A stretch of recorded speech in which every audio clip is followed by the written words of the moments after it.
თავისუფლება მზიას, თავისუფლება ყველა სინდისის პატიმარს, თავისუფლება ყველა პოლიტპატიმარს, თავისუფლება ყველა სიმართლისთვის დევნილ ადამიანს, იმიტომ რომ ეს არის ყველაზე დიდი გამოწვევა, ეს არის ყველაზე დიდი მოთხოვნა თანამედროვე კაცობრიობის.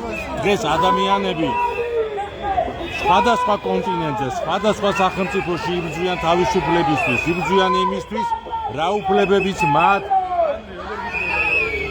თავიდანვე, დაბადებიდანვე აქვს, ეს მათი ბუნებრივი უფლებებია და ამ უფლებების წართმევა არ შეუძლია არც ერთ მმართველს, არც ერთ დიქტატორს, არც ერთ იმამს. ეს გამორიცხულია და ამიტომაც იბრძვიან უკრაინელი ადამიანები, უკრაინელი მოქალაქეები თავისი სახელმწიფოსთვის, თავისი თავისუფლებისთვის. ამიტომ იბრძვიან ირანელი მოქალაქეები თავისი თავისუფლებისთვის.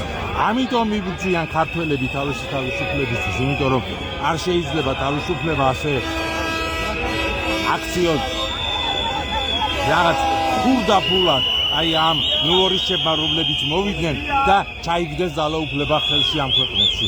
მათ შორის არის ბიძინა ივანიშვილიც. და ამიტომ თავისუფლებისთვის ბრძოლა ნიშნავს იმას, რომ საქართველოს უნდა გათავისუფლდეს ბიძინა ივანიშვილისგან.